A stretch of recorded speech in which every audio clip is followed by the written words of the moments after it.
es un Mustang. Es un caballo suelto. Al rock en español no hay quien lo pare, no hay quien lo domine.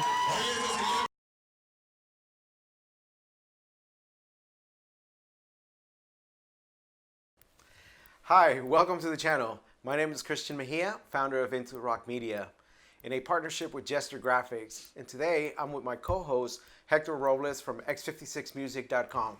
Woo! We present to you the first episode of our documentary series, LA Scene, featuring Curanderos, the first Spanish rock band to sell out El Rey Theater. So go ahead, make sure you subscribe, hit the notification bell, dig in.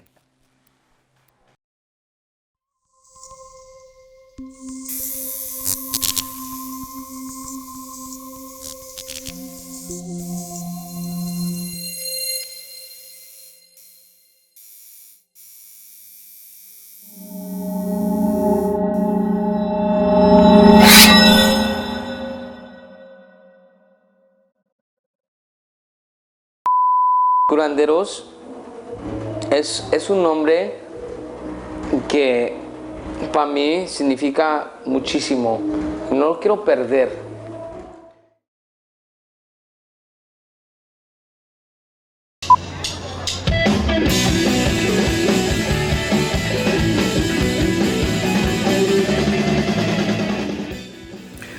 So we officially became Curanderos in '96, and it was just Mario and myself. But it became officially Curanderos to the public when we added Larry in '97, and that was the core of Curanderos. It was Mario, it was Larry, and it was myself as core songwriters and arrangers. We loved K-rock music. We loved '80s new wave. We loved '80s garage indie, and it wasn't called indie back then, but you know. We were very influenced by bands like The Cure, Echo and the Bunnymen, the Pixies, the Replacements, the Smiths. Love those bands. Also, bands like Depeche Mode.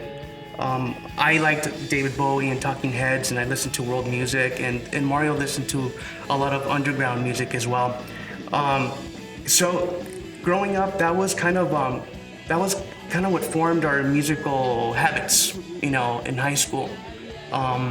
And in junior high, and in trying to make a band, I think those influences were always present, whether we were doing it in English or in Spanish.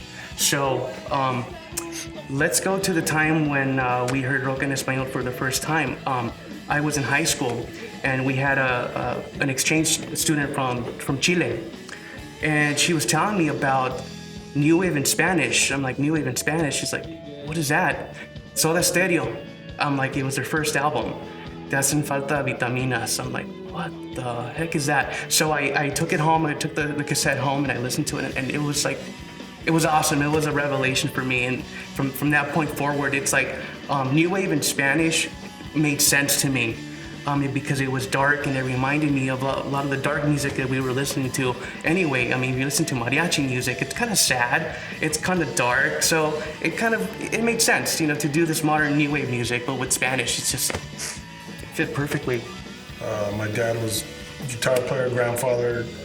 Everybody in my family kind of played a different instrument, so it was kind of cool growing up with everybody playing different stuff. My brother, my sister, and I've always wanted to be a drummer, but they said that's too loud for you, so you're gonna play guitar.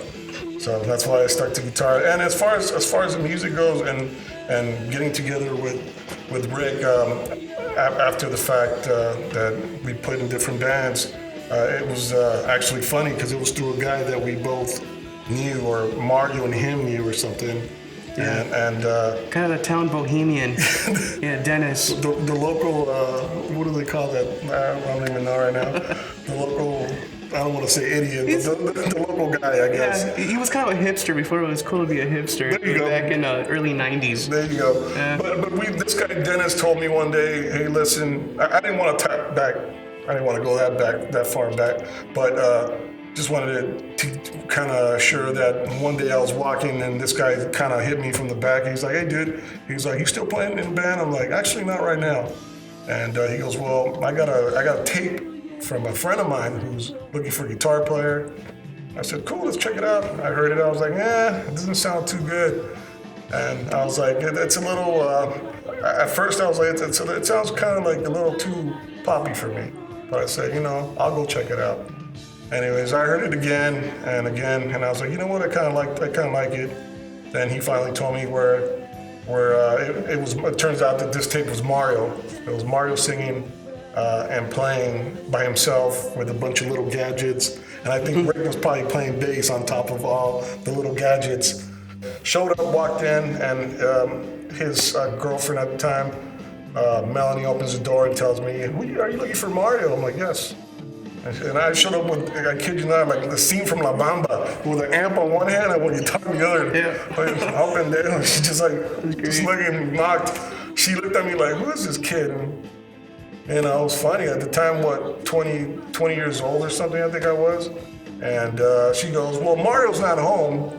I'm thinking, this guy told me to come right now, I'm like, why is he telling me to show up and he's not home? Typical Mario, So she turns out he was across the way at their uncle's house watching the Super Bowl. He came like right away. He showed up it was in walking distance. So he showed up. He goes, hey man. He's like, what are you doing? This and that. I'm like, yeah. I said, I'm here to try out for your band. This and that. Well, let me call my brother. And it turns out Rick lived like 30 minutes away. So here I gotta wait for Mario and I gotta wait for Rick to show up. And I'm thinking, well, I thought you guys were ready to rehearse or whatnot. Yeah. And after that, we practiced one time and after that, it was history, man. And before that, Mario had said, Rick, you gotta listen to this guitar player. He's incredible. I never heard anything like it. And well, there you go. We kept him. How could you not? That was awesome. Yeah. Well, that's pretty much how that came about. Was there something about the chemistry of the band that stood out right away, or did it take time? Or was it instantly, and then how did you guys react to, oh my God, this is...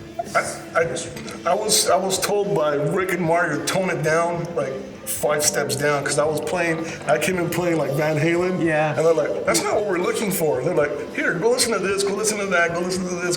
Yeah. So I was like, okay, great, so they gave me a bunch of The Cure, they gave me Echo and the Bunnymen, the Pixies, the Depeche Mode. I mean, and these are all bands that I've heard of before, but never kind of paid attention to. It wasn't your thing. It wasn't my thing, right? But after hearing what the music and what they were going for, it did take a while to get that sound for the band. But I think once we got that sound, it was great. It was one of those things where the tweaking was me. They already kind of had an idea what they wanted to sound like, but the fact that I came in and still made my own, did my own thing, but kind of toned it down in a way where, everything sounded good and meshed together. Mm-hmm. It was great, yeah. I'd say around, it took us about a year to really hone our sound and get nice and tight and find out where we wanted to go musically. So, and I think you can hear that on our first EP, which came out in 1998, right there, the Black Album. Because it's so eclectic and diverse and all over the map. We were still kind of trying to find our sound, but in a way it kind of worked, right? Yeah. The fact that we did so many different things on that album. I think it did work, actually. Mm-hmm. I mean, it wasn't. We didn't have a solid sound, but it became a solid sound, I think. Right. So it was good. Yeah, it kind of helped us develop our sound, sure. And then I think what happened was that we were getting a lot of comparisons to Caifanes, which is. It's a compliment because that's a band that's up there. Musically, those guys are technically awesome. But you want to have your own identity. And we analyzed their music, like where exactly do we sound like Caifanes? So we tried our best to kind of go away from that on our second production, which was Antes que Duerma, 1999. Mm-hmm. And we tried to go for a more ballsy, little harder sound. Right. The change wasn't so much of a big change where it was like so noticeable. I think we kind of already had like a little edgy sound, but the way the music just so happened to fall in place for the Antes que Duerma album, it was great. Everything just kind of, you can tell from listening to all our albums, I think personally, the evolution, and that's another reason why we call that album Evolution. Okay, so prior to us actually becoming active in the scene and recording our album, we had our first introduction to the local scene around '95. There was a series of festivals called the Guateque Fest. These were put together at a county jail, at an old jail. And that jail was probably around a mile away from where Mario and I grew up. And we knew about it because it was loud. And every time we'd pass by, every year, it's like, dude, what's going on there? So one day we checked it out. We went over there and we were blown away. It was packed. The parking lot where the county jail was just totally packed. There was a band called Los Olvidados getting crazy. Tucupa acting like a madman in a bodysuit, in a yellow bodysuit, jumping around the amplifiers. That was insane. And then Juana la Loca, which are now Pastilla, they were playing there. And then Maria Fatal were just a revelation to myself and to Mario. We're like, wow, what is this? This is awesome. So we did a little research. We find out that all these bands are local from Los Angeles. So it's like, whoa, there's something going on here. Maybe we can tap into this because they're doing the sounds that we like, which is these 80s new wave sounds. And there's an audience, they're all Latinos. It's like, wow, Latinos can really play rock music and they can play really good rock music, you know, with these sounds that we enjoy and in Spanish. We could do that, you know? So we went ahead and we developed Curanderos in '96. We did a lot of songwriting. We went to a lot of shows. We saw Café Tacuba, we saw Caifanes, we saw Soda Stereo at the Olympic Auditorium. So we were digesting the international scene and the local scene. We followed Maria Fatal a lot. So I would say they were probably our main like kind of driver and like little spark plug to get us going and saying, oh man, we have a future here. We could probably do this. And so as part of just the playing process, you know, we would go and do backyard parties. We would do little clubs. You know, we slowly but surely started getting our name out there until we eventually one day got a chance to play with Maria Fatal, and they didn't know who we were. We didn't really interact with them. We just said, we worship you guys, we love you guys, you know, and that was it, you know, because for us, they were huge rock stars. Learning about magazines like Al Borde, like La Banda Elástica. Retila was a magazine that was happening back then as well. Lots of Books and flyers. Vox, exactly, was another small fanzine. Mundo Rockero was a website that gave us a lot of love and kept us motivated, kept us writing songs. So yeah, you know, I can say we were immersed in the local scene. The way we financed it, I guess to tap on the question and go and came up with this EP, which was the Black Album with the red letters that a lot of people love for some reason, which is good for us. Yeah. It was, we got somehow lucky and we met this guy named Morocco, if I'm not mistaken. DJ Morocco. DJ Morocco. He was playing our music. It turns out he was playing our music locally, not just ours, but Maria Fatal, Pastilla, any band from LA, he was playing locally in his club. So we were like, wow, okay, great, you know. And one day he told us, hey, listen, do you guys have a manager? We told him no. He says, well, I would love to manage the band. Little stuff happened, and he finally, him and his wife And his sister actually were kind of trying to manage us, and some falling out happened, and then the sister took over, and she actually was the one that funded for the Black Album and took us to this little shady recording studio in San Fernando Valley, which was great because when we walked in, I was laughing. I was like, well, where's the studio? And then turns out it was at the basement of this salsa cumbia. Oh yeah. He was, and the guy's actually kind of popular now. I think he's known for recording salsa bands and all this other stuff. But yeah, we walked in there. He had no idea what we were doing. When he heard the music, he was like, you guys are too loud. We're like, well, we're playing rock and roll. You got to turn it down on your end, you know. So he recorded us, but as far as the recording went, he did his thing, and you know, that's how that came about. And it turns out to be something really cool because, again, you can go back and see how we kept growing as a band, not only in recordings, because after that, we all took over recording. You know, we said, forget this, we're recording our own stuff from now on. Right. And I think we kept recording after that. We once we found out how to record, Mario just kept recording everything we had.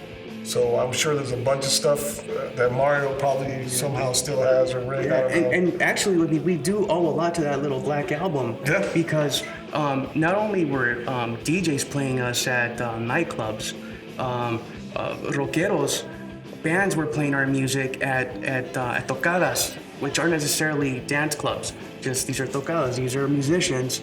And so we got musicians, we got DJs playing us, we got internet radio playing cuts from the Black Album. We got, you name it, college radio, underground radio. It made its way. It made its way to the producer of Café Tacuba, Gustavo Santaolalla, got a chance to hear it through Gabby, because Gabby worked in the entertainment industry. So somehow that CD managed to get to Gustavo's ears. And so, we'll just leave it at that, right? Yeah, we'll leave it at that.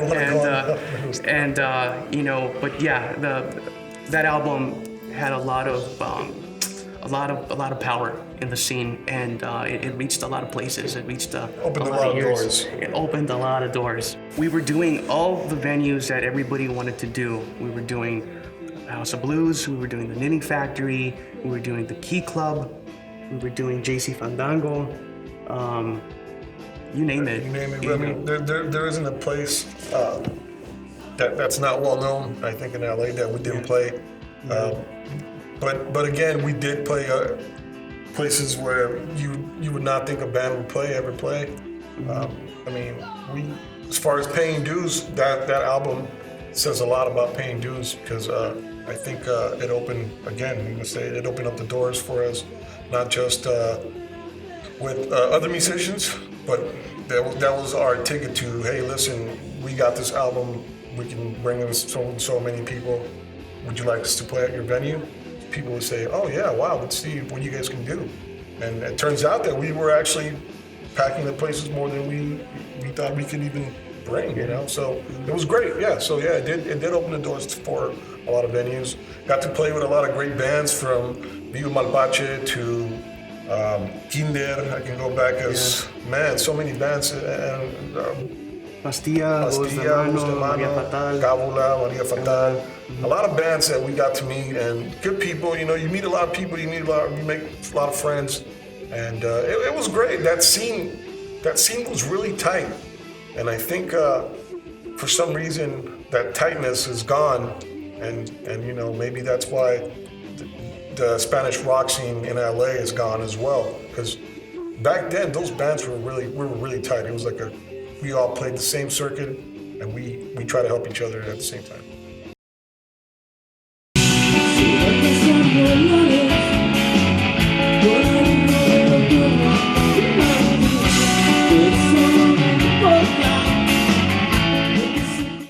The reason Dolores kind of came about was Mario was just kind of going through the radios, listening, and I think at that time, Chris Isaac was hitting it big with Wicked Game, and it's like, listen to this, Rick.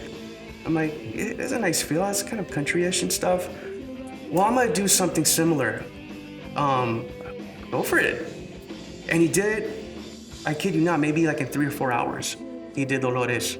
And so it kind of turned out like something that was kind of almost a joke, you know, but there you go. It turned out to be this major hit for us, you know. And so I think they say that often the big hits are often done in about a couple of hours, or like in a small amount of time, you know. And so he was able to kind of do that, and that was kind of amazing.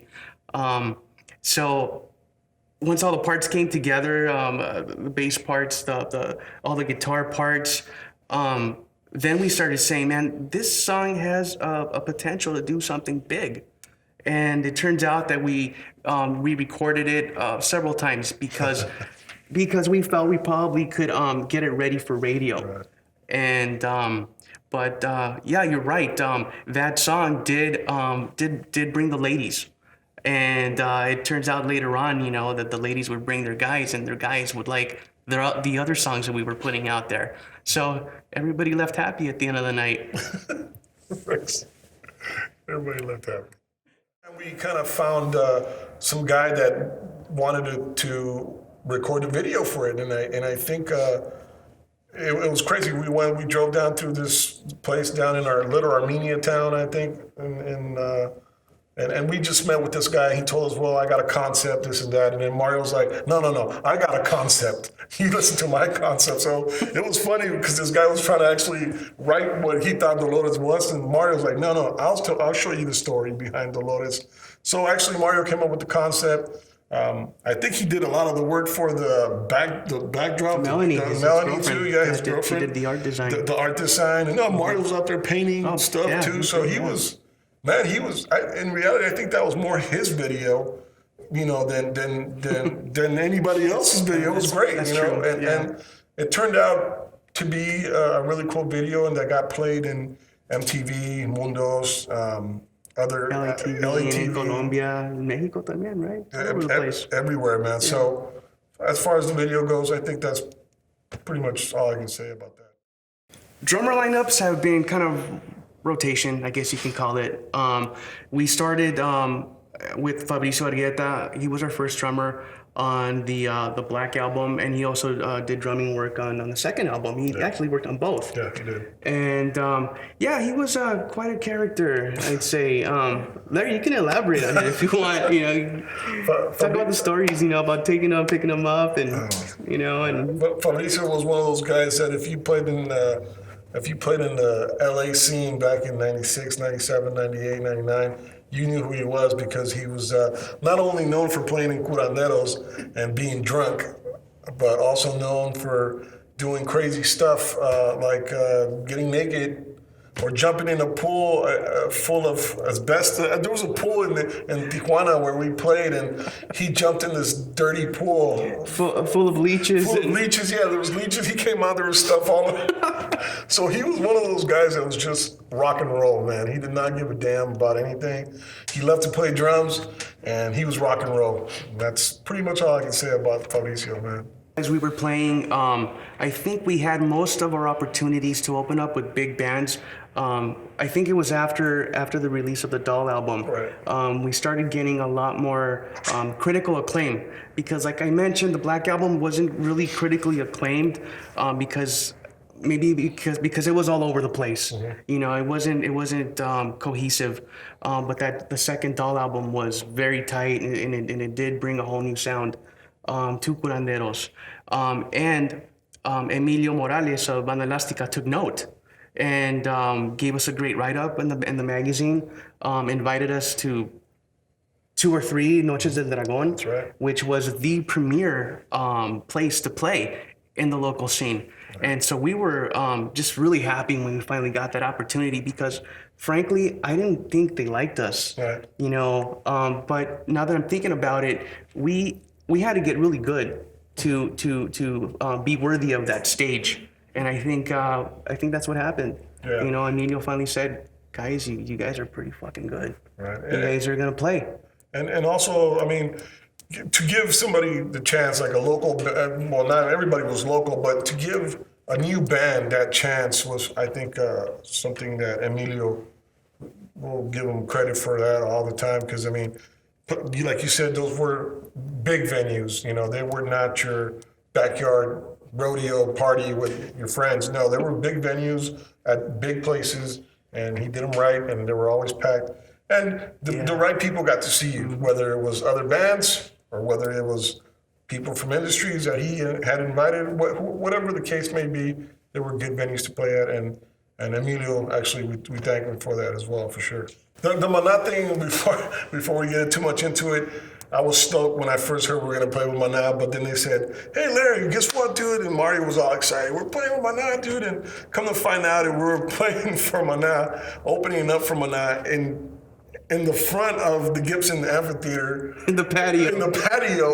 But it was like, so people were walking by, and we're over here, this little band making noises. They're walking into the Gibson amp to check out Maná. And we're thinking we're gonna open up for this band, and no. It was more of a no. You guys are opening up in the patio, so we're like, oh man. Yeah. So it was funny, but it was fun, but good exposure anyway. We also played with Terciopelados. Played with. You guys played with Enanitos Verdes. Enanitos Verdes multiple times. We played with them, and that came about because it just so happened that Robert Corrales, who is another guy in the local scene, he was actually one of the founders of Voz de Mano, recorded one of our other albums, and he just so happened to take us to this producer who's big time, Gustavo Borner. That's right. The famous British producer Gus Borner. That's right. A mí se me cambió el nombre, ¿no? ¿Cómo es? Gas. Gus. Go ahead, take it closer, David. Closer? Yeah. Un mexicano y un negro en un auto. Un mexicano y un negro en un auto. ¿Quién maneja? La policía. Ya se la sabía. He mixed and mastered one of our albums, the one TV Heads Evolution show. Evolution show, and it was funny because after that that day I thought he was kidding with me, and I was listening to Big Bang from Enanitos Verdes, and he says, "Hey, you want me to call him over here so you can sign your CD?" I'm thinking, man, what are you talking about? And here I am, like I don't even know this guy, but he's big time. And I'm like doubting him. He's like, no, well, because he's coming over here right now. I can get him to sign your CD. I'm like, yeah, whatever, man. When he gets here, I'll believe you. Sure enough, here comes these guys from Enanitos Verdes, and somehow we got in contact with them. They signed my CD, and we got to meet them, so it was true. And somehow from that, it just spiraled into opening up a show for them here and there and there and here. So it was cool. It was great. So it's kind of hard to talk about the success of the El Rey show without giving props to some of our former managers. Our relationships with our managers have been interesting, to say the least. We've had a revolving door. It's been a rotation policy with management as well. So I can say that for the most part, I've kind of been, working underneath, with the mailing list and with doing PR and making phone calls and stuff. But we've always put our faith in people that promised us the world, or promised us to get signed, or promised us to open up for huge bands. And so, we've always said, okay, well, we'll sign those contracts and we'll see where it goes. So, we've had good people that have helped us out, passionate, well-meaning people that maybe didn't have the skills or didn't really have the contacts to get us to that next level. But I think Joe Romero did an amazing job putting the El Rey show together. I think that's something that we're proud of and that he can be proud of as well. So Joe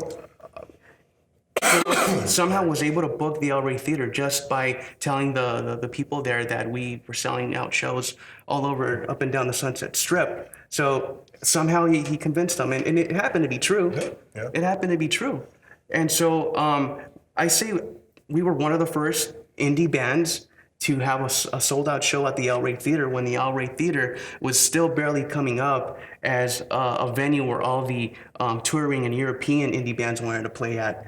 I think we were one of the first to pack it. Right. And so kudos to Joe Romero for putting that show together, for bringing some some record people to check us out, and that was good. That was pretty awesome.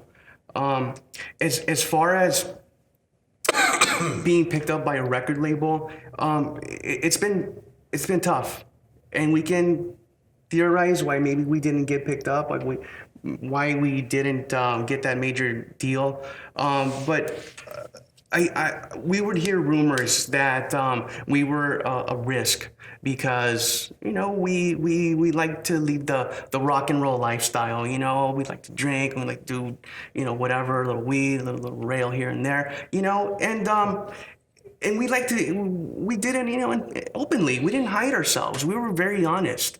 So a suit would come in and see that and pretend to be one of us when in fact he wasn't. And we find out the next week, you guys are a little risky.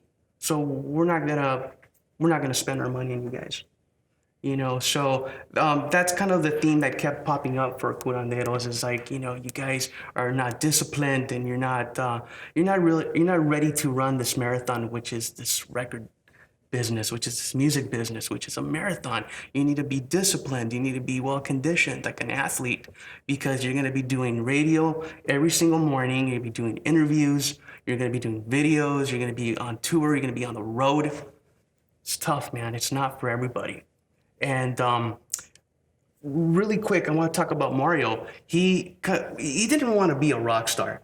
He didn't, he enjoyed writing music. He's passionate about his songwriting, but he didn't want to be a celebrity. He didn't want to be a huge rock star and be on cereal boxes. He didn't want that, And perhaps maybe the record labels, they caught on to that, and again, the risk factor. They didn't want to take their chances. So can't say we didn't try. After we were done promoting and touring for the TV Heads album, Evolution show, I think at that point I was tired. I was commuting from the Inland Empire to LA every weekend, and I think I said I had enough, guys. So I left the band, and 2 weeks later, they get picked up by El Hijo de Juan Sebastián, and that's where another chapter of Curanderos goes on, and I wasn't part of that. But I think I don't think it was another chapter. I think it kind of ended, and people were saying, "Oh, Rick is gone," and this and that, and we were obviously saddened by the Rick parting ways, but he had his own life. He wanted to do his own things, and me and Mar just kept it going. We kept it going. We tried to keep the songwriting the same. By this time, I think me and Mario kind of already had a little good mix of what we wanted to do, and so we tried to. Rick would always tell us, stick to the plan. So we would try to stick to the plan and writing music. And yeah, we got picked up, but that was luckily it was one of Diego's friends, the drummer at the time. He was his friend, and somehow we got involved with him. And unfortunately, it was a good thing, but at the same thing, a bad thing, because we recorded that album with big time producers. You're talking from Benny Facone to Rafa Sardinas, who are major Grammy Award guys, like 10 Grammys, whatever they have, and they record people from Maná to Artel Chipelado, Jaguares, anybody you can think of, these people have recorded with them. Luis Miguel, Madonna, anything you can think of. So we were kind of happy about that part, but it's kind of sad. It was kind of bittersweet because the album never came out. So by this time, I was getting tired. So then I was not only getting tired, but just losing money, spending my own money. And at this point, I was just done. And I remember just telling Mario, "Hey, dude, I think when I go back to LA, I think I'm quitting." He said, "No, you're not yet, not yet." So I said, okay, fine. I kept it going for a couple more months. And, I wrote They Used Tonight, which is one of my songs pretty much that I wrote. And they used a bunch of songs that I wrote actually in the last album. They took me out. We recorded this video. They took me out of the video. It was, by that time, I was just done with the whole thing. And Mario was really apologetic. He was very sad that the way everything went down. But I know it wasn't his call. It was more of the management at the time, and they wanted to take me out of the. And I'm thinking, well, you guys are using the song that I wrote, my video. I mean, so it's like bittersweet. So I'm kind of happy I left when I did. But I'm kind of sad that I left kind of Mario hanging the way I did too, but it is what it is and life goes on. We were still friends after that, and it is what it is. As far as lyrically, what inspired Mario, obviously all the dark music that we listened to growing up, the dark new wave of The Cure, Echo and the Bunnymen, Depeche Mode, but there was something much deeper with Mario. And that was his battle with alcoholism, and so that really drove a lot of the darkness that you saw in his lyrics. So what you were listening to, that was real. It wasn't made up. He was really suffering on these songs. So you have that, and you have our religious upbringing, which was very strict, Christian upbringing, and then that upbringing didn't make sense with the kind of music we liked. So there's a lot of struggle right there. And so for Mario, you know, he just brought that out of his soul and into the music, you know, lyrically. I think one reason Mario and Larry worked so well as songwriters is because they kind of went through the same things, I would say, right, Larry? Mm-hmm. You guys kind of... Yeah, I think to tap on the lyrics, when that whole Black album, when I heard the lyrics as far as Mario writing lyrics, I was like, wow, this guy is pretty talented, pretty good. Not only was he talking about stuff that I guess was going on with him, but you as a person can take that as a different story, or it can tap onto different ways for different people. What he was talking about may be something totally different that you might have thought the song was about, and that's great because that shows you somebody that can write good. Because he was the real deal as far as writing. I think the fact that me and him got along really well, writing wise, it was funny. He came up to me one day. I think Rick, you were there too. He's like really mad and very Mario-like. Goes, nah. You guys got to start writing songs now. I'm tired of doing all this shit. And me and Rick just started laughing, and I told him, all right, well, I got a bunch of songs too. And then he told me, all right, let's hear them. Rick had songs too, and Rick and him already have been working on music. So to me, this was like kind of like all right, I'm going to prove my point now that I can write some music too, and kind of hang out and in a sense, kind of, be not at Mario's level, because the songwriting, his songwriting was different than mine. But as far as lyric-wise, he was different. But I think the music-wise, I think what I did was just came in with my music, and I had always one topic, and maybe a couple little lyrics here and there. And I'll say, here, Mario, this is what I got. And he would, from that little topic, he would go ahead and start writing lyrics to whatever I had.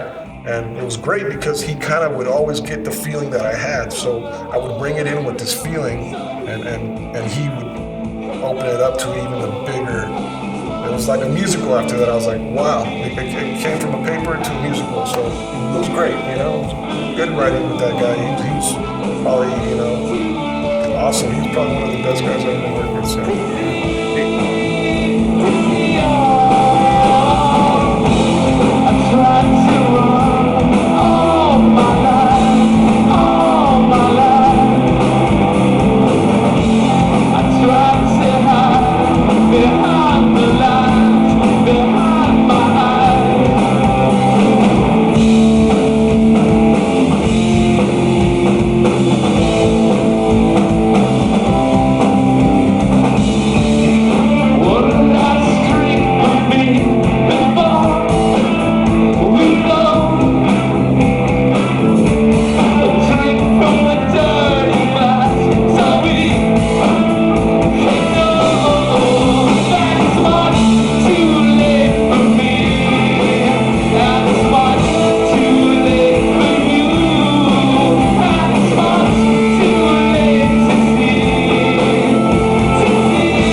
Wow. It's a pretty cool, interesting story about Curanderos, man. What do you think about it, Hector? I really, I don't know. I enjoyed the story with, what is it, Larry, talking about the whole La Bamba thing. It's pretty cool. You know, there were some things that I can kind of relate. Like, I actually wanted to learn how to play the guitar, but for some reason, I couldn't really understand the fretboard. I ended up switching over to drums. What I did find interesting about this is, you know, how it just seems like they were close to getting signed, but then being like, you know, living it up like the rock and roll style by doing, you know, the drugs and stuff like that. It's a business, yeah. It's a yeah, business. I mean, but I mean, other bands do it, and it's like, you know, why not take the risk? I would have loved for these guys to be very successful, and I think they had a great shot at it, man. I really do. Yeah, I felt like they were right there at the brink of making it, and they never really got it. You know, I don't know. They were never able to break that barrier.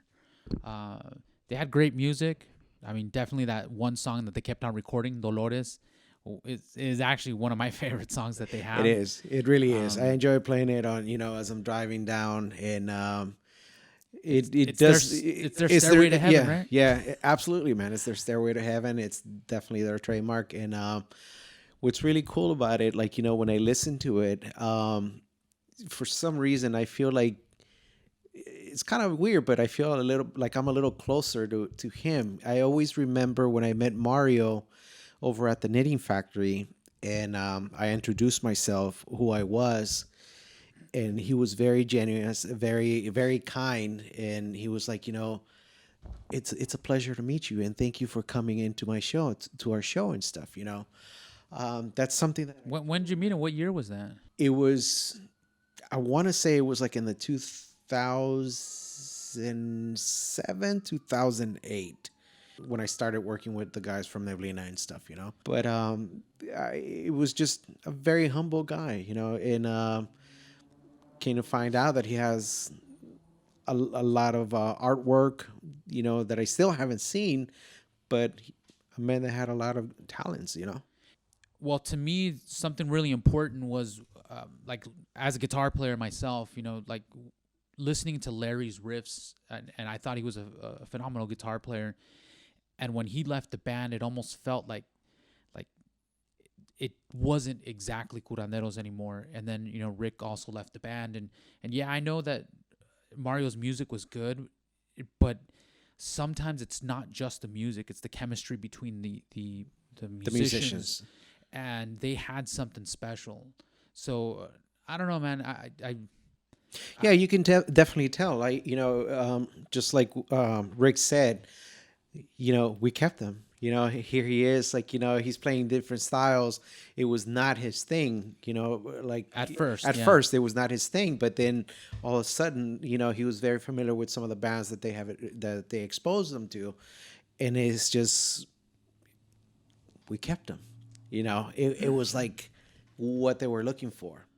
Yeah, I actually had it. I met them, I think it was like in 2001 myself. I was working at a rehearsal studio at Sound Arena in Anaheim, and I was the guy running the rehearsal studio. And I actually got to meet a lot of bands. I met Los Lobos there as well.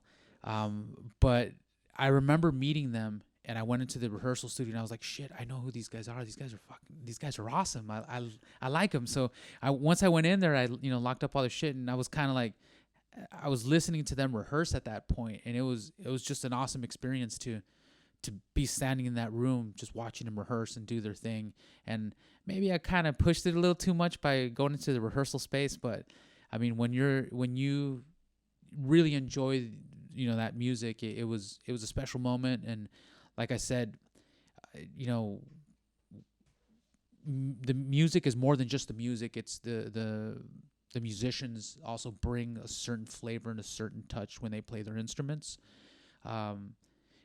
again, I was a big fan of these guys at the time, and I think I was pretty young at the time when these guys were big, so I didn't really get to go to all those shows and stuff, but I knew who they were. I was listening to them, and a lot of other bands too, like Maria Fatal. I would rip their CDs. I mean, yeah, I would. But yeah, I mean, this is definitely one of my favorite local bands that never really got to break through, but had just major talent. So totally agree with you, man. We're gonna go ahead and wrap this up, for today's episode, and we're gonna go ahead and bring you another story on the next one.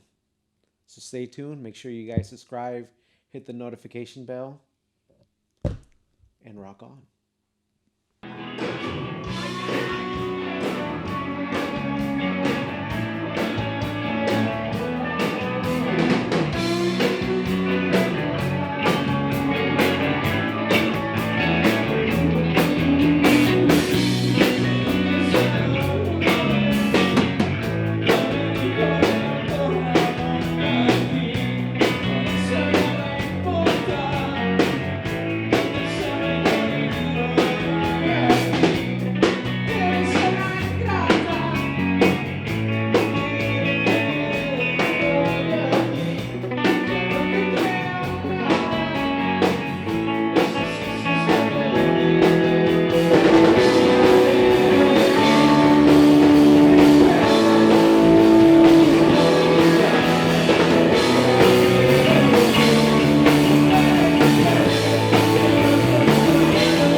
I am humbled to finally make the decision to go full force to continue the legacy of the music I had the privilege of co-creating with my friends, brothers, of whom collectively we were known as Curanderos. Throughout the years, Mario, our singer, especially became like a brother to me, and his family my family. Even after his passing, I still hear his influence echoing in my mind to keep going no matter what. As it's taking me significant time to come to terms with his departure, I continue to reflect on our years of memories, and in doing so, this allows me to hear loud and clear the same genius influence echoing in my mind as I write new songs. Between us, we brought the right ingredients and mixed to create the songs so many of you know and love. So now, in 2019, alongside three of Mario's closest buddies, one of whom, Jesus and Rauda, also share the stage with him as a member of Curanderos. I hope to continue to honor him through performance and sound. Stay tuned, and thank you, our fans, for your years of support. Larry.